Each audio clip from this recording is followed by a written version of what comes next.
சாயங்கால நேரத்துல குழந்தைகள் ஸ்கூல் விட்டு வர்ற டைம்லயும் ரொம்ப சுலபமான முறையில் எண்ணெய் நெய் எதுவுமே சேர்க்காத ஹெல்த்தியான இந்த ஸ்நாக்ஸை நீங்கள் செய்து கொடுங்க. அஸ்ஸலாமு அலைக்கும். Welcome to Salkas kitchen. வாங்க அதை எப்படி செய்கிறதுன்னு பார்த்துடலாம். வாழைப்பழம் கனிஞ்சு போச்சுன்னா தூக்கி போடாதீங்க. நான் ப்ரைசரில் எடுத்து வச்சுட்டேன். அது ஜூஸ் போடுறதுக்கு, ஐஸ்கிரீம் செய்கிறதுக்கு, இந்த மாதிரியான ரெசிபிஸ் செய்கிறதுக்கு உதவியாக இருக்கும்.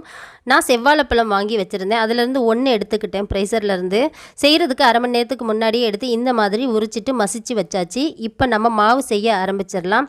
இந்த கப்பில் அரை கப் அளவு நான் வெல்லம் எடுத்திருக்கேன். ஒரு கப் அளவு தண்ணி ஊற்றி அது எல்லாத்தையும் நல்லா கலந்து விட்டு நல்லா நம்ம வடிகட்டி மறுபடியும் ஊற்றி எடுத்து வச்சுக்கலாம். இப்போ இது கூடவே இன்னும் ஒரு அரை கப் அளவு தண்ணி, 1/4 டீஸ்பூன் உப்பு, நம்ம வாசத்துக்கு ஏற்ப ஏலக்காய் தூள் சேர்த்து நல்லா கலந்து விடுங்க. பாதி தேங்காய் துருவினதையும் நல்லா அது கூடயே சேர்த்து விடுங்க. கொஞ்சம் கொதித்து வரட்டும். அந்த தேங்காய் பால் பிரிஞ்சு வரும்போது டேஸ்ட் நமக்கு ரொம்ப அருமையாக இருக்கும். இப்போ இந்த அளவுக்கு பிரிஞ்சு வரும்போது ஒரு கப் அளவு அரிசி மாவு அது கூட சேர்த்துக்கலாம். தேங்காய், அரிசி மாவு இது எல்லாம் சேர்த்து நல்லா கிண்டும் போது நல்ல வாசமாகவும் நல்ல ஒரு டேஸ்ட்டாகவும் இருக்கும்.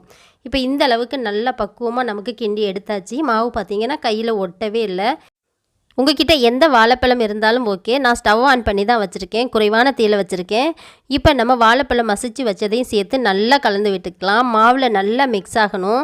இந்த வாழைப்பழத்தோட டேஸ்ட்டு பார்த்திங்கன்னா கடித்து சாப்பிட்றதுக்கு ரொம்ப அருமையாக இருக்கும். இது எல்லாத்தையும் சேர்த்து நல்லா கலந்து விடுங்க. செவ்வாழை தான் போடணுமான்னு இல்லை. உங்ககிட்ட இருக்கக்கூடிய எந்த வாழைப்பழமாக இருந்தாலும் நீங்கள் போடலாம், நல்லா தான் இருக்கும்.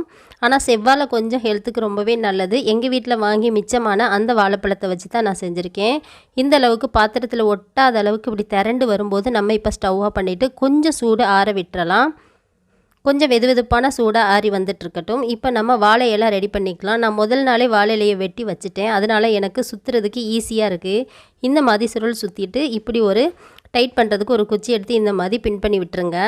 இப்போ உங்ககிட்ட இப்போ வாழை இலை இந்த மாதிரி சுத்த வரலை அப்படின்னா சில வாழை இலைகளை நீங்கள் மொத்தமாக இருக்கும், அந்த இலைகளை ஸ்டவ்வில் நீங்கள் கொஞ்சம் லைட்டாக காட்டி எடுத்திங்கன்னா இந்த மாதிரி சுற்றுறதுக்கு ஈஸியாக இருக்கும்.